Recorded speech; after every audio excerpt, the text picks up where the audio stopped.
Assalamualaikum warahmatullahi wabarakatuh. Bismillah walhamdulillah wassalatu wassalamu ala rasulillah Muhammad ibn Abdillah wa ala alihi wa sahbihi wa man wala wa ma nasru illa billah wa la hawla wa la quwata illa billah. Nanda sekalian, kita patut bersyukur kepada Allah Subhanahu wa taala di mana kita bisa masuk mengikuti di bulan Rabiul Awal ini kelahiran Nabi kita Muhammad sallallahu alaihi wasallam. Untuk itu lembaga kita tercinta ini, SMP Bakti Pertiwi, mengadakan peringatan kelahiran Nabi yang mulia, makhluk Allah yang sangat mulia, yaitu Nabi Muhammad sallallahu alaihi wasallam. Nanda sekalian, Nanda itu wajib tahu bagaimana sejarah kelahiran dan sampai Nabi itu diutus sebagai Rasul sampai wafatnya. Kalau kita tahu, Nanda tahu tentang sejarah Nabi Muhammad sampai wafatnya dan betul-betul menghayati terhadap kehidupan Rasul, maka nanti akan muncul mahabbah, kecintaan terhadap Nabi. Kita muncul di hati kita, harapannya adalah mahabbah, cinta kepada Rasulullah sallallahu alaihi wasallam. Mengapa? Karena cinta kepada Rasulullah itu memang diperintahkan oleh Rasulullah sendiri. Untuk itu, mari Nanda kita sedikit mempelajari tentang kelahiran Nabi Muhammad. Dan di mana-mana tempat itu selalu diperingati kelahiran Nabi Muhammad, baik dari tingkat bawah, dari tingkat RT, RW, mungkin kelurahan, sampai camat, kabupaten, provinsi, sampai negara. Tidak ada lain adalah tujuannya satu, supaya ada rasa mahabbah. Yang kedua, bisa meneladani terhadap kehidupan Nabi. Karena dengan diutusnya Nabi Muhammad itu, dengan diutusnya Nabi Muhammad itu ini sebagai pedoman hidup bagi umat. Nanda sekalian, Rasulullah itu adalah uswah, adalah teladan bagi semua umat. Dan Nabi Muhammad itu adalah selain sebagai uswah juga dari segi perilakunya dan sebagai pedoman hidup umat. Makanya misi dari Nabi Muhammad terhadap umat itu adalah sebagai rahmatan lil alamin, sebagai rahmat alam semesta, bukan hanya manusia, semua makhluk yang ada di bumi itu. Nanda, sebelum kita masuk kepada misi dari kerasulan Nabi Muhammad, maka perlu kita tahu tentang bagaimana Nabi sejak dilahirkan. Makanya dalam background atau di mana-mana ada tulisan memperingati kelahiran Nabi Muhammad atau dikenal dengan Maulidun Nabi. Jadi maulid itu artinya kelahiran. Sudah kita ketahui bersama bahwa Nabi Muhammad itu dilahirkan pada tanggal 12 Rabiul Awal, hari Senin, dan juga wafatnya sama, yaitu tanggal 12 Rabiul Awal. Nanda sekalian,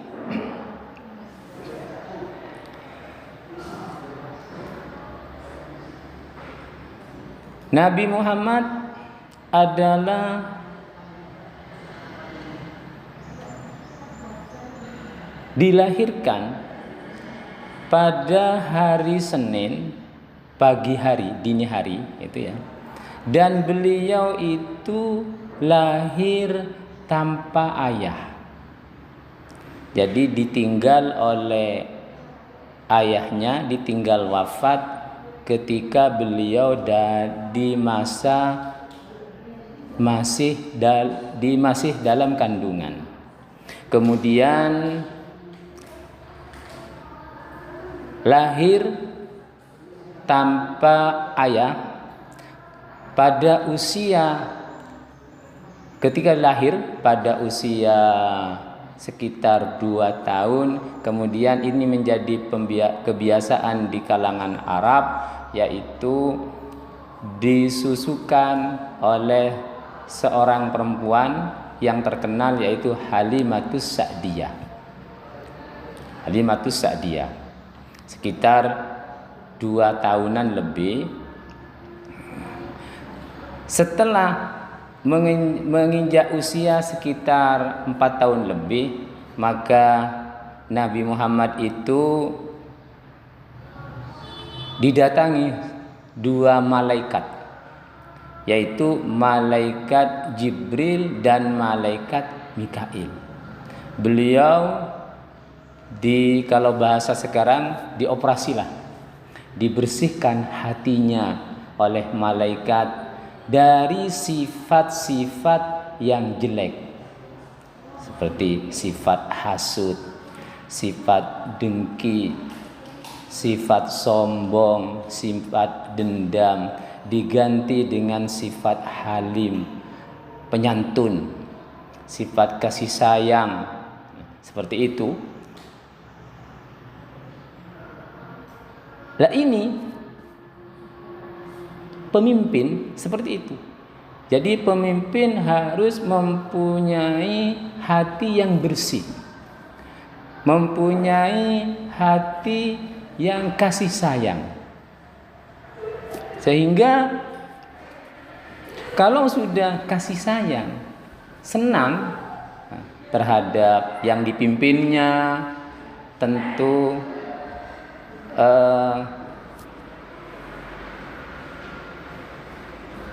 dalam kepemimpinannya itu adalah akan bagus. Di sini Nanda sekalian, Nabi setelah sifat-sifat yang baik itu ada dalam hatinya. Jadi sejak kecil, sejak remaja, hidup Nabi itu sangat sederhana, tapi berwibawa, pikirannya cerdas, tajam, akhlaknya bagus, mempunyai sifat jujur, lapang dada, berkemauan baik, menghargai orang lain, bijaksana, murah hati, mudah bergaul. Pokoknya semua sifat-sifatnya bagus, sehingga semua orang itu senang. Bukan hanya teman, musuh pun, orang yang benci pun kepada Nabi karena ada sifat iri, sebetulnya dalam hatinya itu senang kepada Nabi. Nanda sekalian, setelah Nabi itu dengan sifat yang bagus itulah, tapi sejak kecil beliau Nabi Muhammad itu banyak mengalami ujian-ujian. Setelah hati bersih tadi dibersihkan oleh malaikat tadi, kemudian tapi yang namanya Halimatus Sa'diyah ya, itu khawatir karena dia tidak tahu bahwa dia itu malaikat. Dikira ada niatan jelek untuk membunuh Nabi ketika kecil. Akhirnya dikembalikanlah kepada ibunya, yaitu Sayyidah Aminah. Nah, setelah kembali kepada asuhan ibu Rasulullah atau ibu Nabi Muhammad, yaitu Sayyidah Aminah, satu ketika diajaklah untuk datang ke Mekah untuk berziarah kepada makam ayahnya Sayyid Abdullah. Pulang dari itu di perjalanan kira-kira sampai di daerah antara Mekah dan Madinah, yaitu daerah Abwa. Nah, di situ jatuh sakit, kemudian ibunya sendiri meninggal. Nah, dalam usia yang masih kecil, yaitu usia sekitar 6 tahun, sudah ditinggal ayah dan ditinggal ibu dan tidak punya saudara. Ini bayangkan, sejak kecil mentalnya sudah diuji oleh Allah Subhanahu wa taala. Memang setiap ujian itu pasti Allah akan mengangkat derajatnya. Makanya orang kalau ingin sukses tentunya perlu diuji dulu. Kemudian setelah ditinggal wafat oleh ibunya Sayyidah Aminah, maka diasuh oleh kakeknya, yaitu Abdul Muthalib. Dengan singkat cerita, dalam usia 8 tahun, sekitar 2 tahun bersama kakeknya, maka kakeknya juga meninggal. Nah, kemudian diasuhlah oleh pamannya, yaitu Abu Thalib. Dari perjalanan hidup Rasul itu, sejak kecil sudah mengalami hidup yang mungkin bahasanya menderita. Tapi hati sudah dikokohkan, hatinya kuat. Nah, maka Nabi Muhammad atau Rasulullah itu tetap dalam hati yang kuat itu, beliau terus bersama pamannya, yaitu Abu Thalib. Nanda, kemudian itulah sedikit tentang kepribadian Nabi Muhammad. Artinya apa, Nanda? Maka perlu kita ambil pelajaran di sini. Setiap ujian-ujian yang datang kepada kita dari Allah, itu adalah ingin Allah itu sebetulnya sayang kepada kita. Dengan secara umum Allah sebetulnya ingin mengangkat derajatnya kita atau umat Islam atau mukminin, orang-orang yang beriman, agar hidupnya diangkat derajatnya oleh Allah. Perlu adanya ujian-ujian tadi. Sama Nanda ketika di sekolah, ketika Nanda mau naik kelas dari kelas 1 mau naik ke kelas 2, perlu adanya ujian atau diadakan ulangan. Seperti kemarin Nanda melaksanakan PTS, dengan tentu Nanda itu mempersiapkan untuk belajar supaya mendapat nilai yang bagus dan nilai yang bisa memuaskan. Tapi ingat, untuk mendapatkan nilai yang bagus jangan sampai curang. Karena ilmu itu kalau tidak didasari dengan akhlak, maka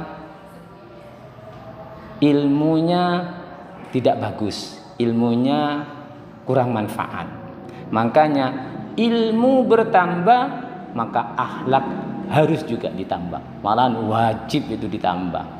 Di antaranya adalah kejujuran, jujur kepada diri sendiri, jujur kepada orang lain. Oleh karena itu Nabi sejak kecil ini sudah sifat kejujurannya diterapkan, sehingga ketika masa mudanya pernah ketika Ka'bah pernah terjadi banjir gitu ya, banjir, kemudian Hajar Aswad itu jatuh. Siapa yang berhak untuk meletakkan Hajar Aswad ini? Karena di Arab itu kan ada suku-suku atau kelompok-kelompok keturunan. Karena Islam belum ada, bayangkan ya, antara Nabi Isa dengan Nabi Muhammad ini ada jarak. Jadi ada kekosongan utusan. Tapi kalau nabi-nabi sebelumnya seperti Nabi Ibrahim, setelah ada Nabi Lut, setelah Nabi itu kemudian putranya Nabi Ismail, sambung Nabi Ishak, Nabi Yakub, Nabi Yusuf, nyambung seterusnya. Begitu diutusnya Nabi Isa, setelah Nabi Isa diangkat oleh Allah, ini akidah kita, orang Islam, bahwa Nabi Isa itu bukan meninggal, bukan disalib. Itu kan menurut agama luar, agama bukan Islam. Tapi kalau di Islam Nabi Muhammad itu diangkat oleh Allah. Ketika Nabi Isa diangkat, maka tidak ada Rasul lagi. Itu yang dikatakan zaman fatrah, kekosongan, kosong, tidak ada. Sehingga banyak umat waktu itu yang sudah tidak paham lagi terhadap ajaran-ajaran tauhid, ajaran-ajaran Allah.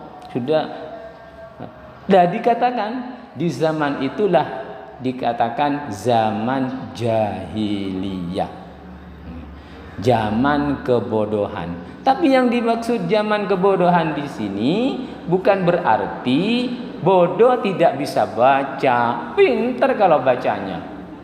Buat syair-syair, karena kebiasaan di Mekah terutama itu biasanya syair. Makanya Al-Quran itu turun, itu untuk menandingi terutama adalah pesair-pesair yang ada di Mekah.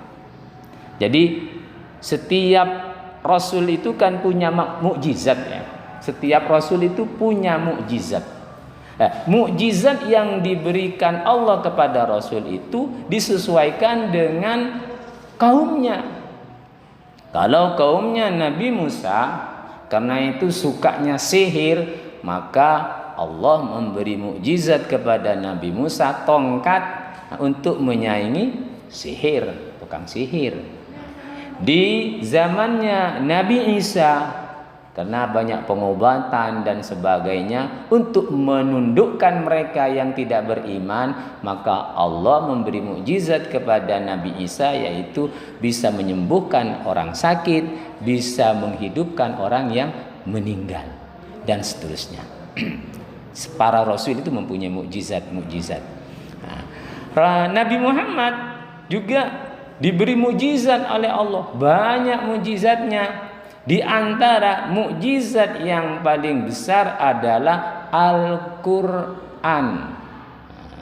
Al-Quran itu kita tahu sekarang ini bagaimana Al-Quran indahnya bahasanya ya. Kemudian apalagi maknanya, didengar, dibaca, senang, tidak membosankan. Kita setiap hari membaca Al-Quran, tidak pernah bosan. Baca Al-Fatihah diulang-ulang, tidak pernah bosan. Coba kalau Anda punya lagu-lagu misalnya, mungkin dalam masa sekarang senang. Dalam periode tahun yang beda, dalam tahun yang beda sudah bosan, cari lagu lain. Lah itu menunjukkan kalau Al-Quran itu mukjizat. Jadi dibaca, diulang-ulang, sekalipun tidak tahu artinya, tetap tersentuh dalam hati. Apalagi bacaannya bagus, benar. Makanya alhamdulillah di lembaga kita setiap pagi Nanda itu belajar cara membaca Al-Quran. Makanya Nanda itu ya yang lebih semangat dalam belajar Al-Quran ya. Dan lebih semangat lagi dalam belajar Al-Quran. Sekalipun dalam masa Covid ini jangan sampai tidak ikut mengaji. Kenapa? Karena Al-Quran itu adalah mukjizat yang luar biasa yang diberikan oleh Allah kepada Nabi Muhammad. Dan itu sebagai pedoman bagi manusia, yaitu umat Rasulullah SAW.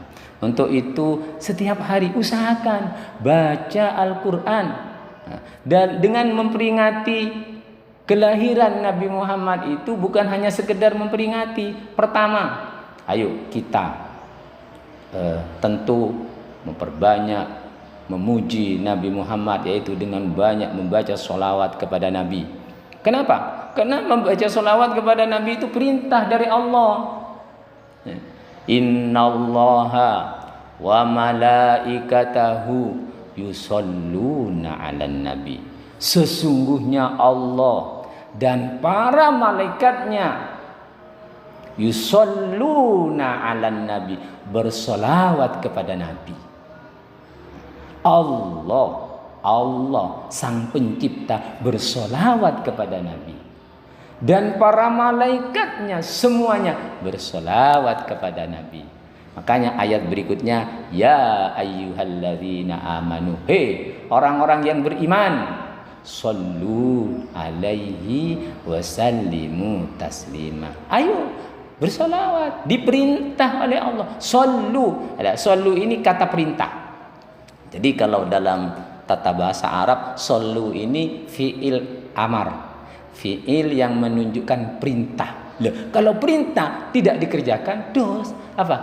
Ya tentu ada sanksi kan? Apa namanya perintah? Seperti ada perintah dari sekolah. Ayo, Nanda kerjakan tugas ini dari ustadz atau ustadahnya. Loh, kemudian tidak dikerjakan tugasnya, ya ada sanksi. Apa sanksinya? Mungkin dikurangi nilainya, mungkin apa, dan itu sanksi seperti itu. Dan juga begitu, kita diperintahkan oleh Allah supaya sebagai orang yang beriman, shollu, ya, bersolawatlah kepada Nabi. Shollu alaihi wasallimu taslima. Ayo kita memperbanyak baca sholawat. Seperti apa kalimat sholawat itu, Ustaz? Allahumma sholli ala Sayyidina Muhammad wa ala ali Sayyidina Muhammad. Di tahiyat saja itu ada sholawat, ya kan? Jadi ketika tahiyat, justru kalau Nanda tidak membaca sholawat, sholatnya tidak sah. At-tahiyyatul mubarakatus sholawatut thayyibatu lillah. Assalamu alayka ayyuhan nabi wa rahmatullahi wa barakatuh. Assalamu alayna wa ala ibadillahis sholihin. Ashhadu an la ilaha illallah wa ashhadu anna Muhammadar Rasulullah. Allahumma salli ala Muhammad wa ala ali Muhammad. Ada yang mengatakan Allahumma salli ala Sayyidina Muhammad wa ala ali Sayyidina Muhammad. Ini solawat.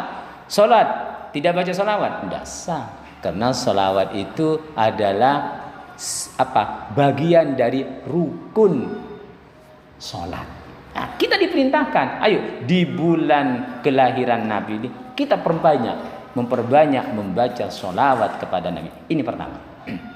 Yang kedua, memperbanyak baca Al-Quran atau istiqomahkan baca Al-Quran. Kalau sudah banyak baca sholawat, khususnya Nanda, saya harapkan di bulan kelahiran ini, lebih khusus lagi pas kelahirannya Nabi. Nabi Muhammad dilahirkan pada tanggal 12 Rabiul Awal. Yang tahun ini tepat pada hari Kamis.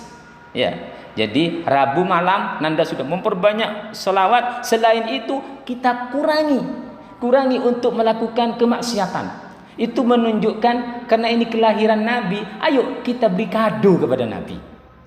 Jadi Nabi itu lahir dan wafatnya sama.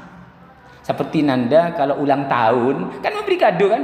Ya, udah kado. Sekarang ayo kita sebagai umat Nabi Muhammad memberi kado kepada Nabi Muhammad. Kadonya bentuk apa? Bentuk sholawat. Selain itu kita kado itu ngurangi maksiat. Usahakan dululah. Makanya oleh pemerintah diliburkan itu bukan kemana-mana keliling, buka HP, YouTube, jangan, tutup dulu YouTube-nya. Yang sekiranya mengarah kepada kejelekan, yang mengarah kepada dosa, kita usahakan tidak bermaksiat. Hadiahkan, ini saya tidak bermaksiat di hari ini, di malam ini, untuk hadiah kepada Rasul. Ya Allah, ini hadiah. Mungkin berkahnya seperti ini, Allah memberi hidayah kepada kita, menunjukkan bahwa kita kecintaan kita kepada Nabi. Mungkin setelah ini kita diberi hidayah untuk mudah melakukan kebaikan dan menjauhi apa yang dilarang oleh Allah. Itu. Kemudian yang ketiga, jadi baca selawat. Kemudian yang kedua banyak baca Al-Quran. Yang ketiga, ayo kebiasaan sunnah Rasul kita tingkatkan. Nanda khususnya yang mungkin kelas 7 belum masuk ke sekolah, Nanda di pembiasaan itu sebetulnya di sekolah ini sudah diterapkan. Misalnya sederhana, minum pakai tangan kanan, ya, berdoa Bismillahirrahmanirrahim. Cara minumnya juga ada caranya Nanda. Minum sekali Bismillahirrahmanirrahim, selesai Alhamdulillah. Minum lagi Bismillahirrahmanirrahim, Alhamdulillah. Kurang 3 kali, lebih banyak tidak apa-apa. Bismillahirrahmanirrahim, Alhamdulillah. Jadi Bismillah, Alhamdulillah, bersyukur kepada Allah kita diberi kesehatan, sehingga apa yang dikonsumsi, diminum, dimakan, sehingga membawa kesehatan. Sehat bukan hanya fisiknya, juga sehat batinnya. Sehingga dengan makan, minum, ini kan sebagai modal untuk beribadah, badan yang sehat, beribadah kepada Allah. Untuk itu Nanda, ayo yang sederhana dululah ya. Nanda yang belum biasa minum duduk, makan duduk, makan yang duduk. Sejak ini menunjukkan bahwa agar peringatan Maulid ini ada hasilnya. Kan ada tulisannya itu, kita untuk meningkatkan meningkatkan keimanan dan ketakwaan kepada Allah. Agar kita menjadi orang yang kuat imannya dan ketakwaannya, sunnah Rasul itu ayo kita lakukan. Yang kecil dulu, Nanda ketika masuk kamar kecil, yang hafal doanya ayo dibaca. Kalau tidak hafal, paling tidak masuk kaki kiri dulu, kaki kiri. Apalagi berdoa Allahumma inni a'udzubika minal hubus wal khaba'is, minal hubusi wal khaba'is. Jangan lama-lama yang di kamar kecil. Hubus itu artinya setan.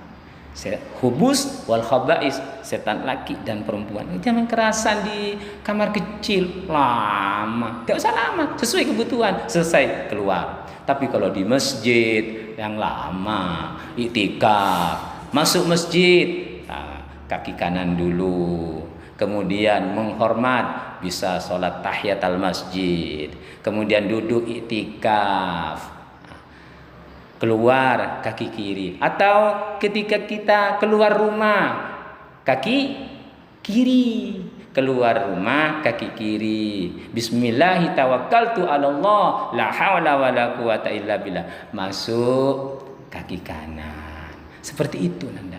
Kalau mungkin Nanda melihat sesuatu yang indah, jangan terlalu kagum. Waduh, kok gini ya, kok gini? Nggak usah. Subhanallah, ingat kepada Sang Pencipta. Nah, seperti itulah ajaran-ajaran ya Rasulullah Shallallahu Alaihi Wasallam. Nanda, jadi mungkin dengan peringatan Maulid Nabi yang sederhana ini, mudah-mudahan ada manfaat ya, ada manfaatnya, sehingga dengan memperingati Maulid ini, saya harap sekali lagi, terutama di pas malam dan hari kelahiran Rasul, ayo berusaha. Apa hanya di malam itu dan hari itu? Kalau mampu sejak sekarang sudah mulai latihan. Latihan mengurangi kemaksiatan, meningkatkan ibadahnya, termasuk pembiasaan atau sunnah-sunnah Rasul. Ayo kita lakukan seperti yang Ustadz contohkan tadi. Kalau tidak, minimal sehari semalam itu kita berusaha, dan juga bersolawat. Contoh kalimat solawatnya yang ada di di bacaan tahiyat itu, Allahumma sholli ala Muhammad wa ala ali Muhammad, atau Allahumma sholli ala sayyidina Muhammad wa ala ali sayyidina Muhammad, dan memperbanyak baca Al-Quran. Mudah-mudahan kalau nanda seperti itu, apalagi sebelum nanda baca mutola'ah, sebelum nanda baca belajar baca Al-Quran dulu. Insya Allah ilmunya diberi keberkahan oleh Allah. Apalagi sebelumnya wudhu, itu lebih bagus ya. Saya sarankan Anda kalau belajar wudhu itu jangan nunggu untuk sholat. Wudhu jangan nunggu mau megang Al-Quran, tapi mau belajar ya. Belajar IPA, matematika, bahasa Inggris, wudhu dulu itu lebih bagus. Kalau tidak duduk ya tidak apa-apa, tapi suci itu lebih bagus. Nah itu, sehingga ilmu insya Allah diberi keberkahan oleh Allah Subhanahu Wa Taala. Sekali lagi, ayo nanda khususnya yang belum biasa, mungkin nanda yang kelas 7 ataupun bisa jadi kelas 8 dan kelas 9 ya, karena lupa sudah tidak ke sekolah, akhirnya yang pembiasaan di sekolah sudah ditinggal, akhirnya masih misalnya pakai tangan kiri makan sambil berjalan. Jangan. Kata ilmu mantik, al-insan hayawan, manusia itu hewan, tapi kalimat akhirnya an-natiq, yang berakal. Loh, kalau nanti nanda minum tidak pakai tidak berdoa, pakai tangan kiri sambil berjalan, ya sama saja dengan hewan. Makanya katanya ilmu mantik itu al-insan hayawanun natik. Hayawan, manusia, cuma punya akal. Kalau akalnya tidak dipakai, ya sama dengan binatang. Nah, mudah-mudahan semuanya, nanda semuanya yang di rumah ini, tadi mungkin pas di luar rumah, mudah-mudahan semuanya menjadi anak yang soleh dan soleha. Mudah-mudahan Allah memberi hidayah kepada kita semua, warga SMP Bakti Pertiwi, nanda SMP Bakti Pertiwi, dan semua keluarga yang ada di rumah, orang tua, saudara-saudara nanda semuanya diberi hidayah oleh Allah, turun hidayah kepada kita semua, dibukakan hati kita oleh Allah sehingga mampu meniru atau melaksanakan sunnah Rasulullah Sallallahu Alaihi Wasallam. Mungkin ini mudah-mudahan kalau ada kesalahan, ada kehilafan, mohon maaf. Wassalamualaikum warahmatullahi wabarakatuh.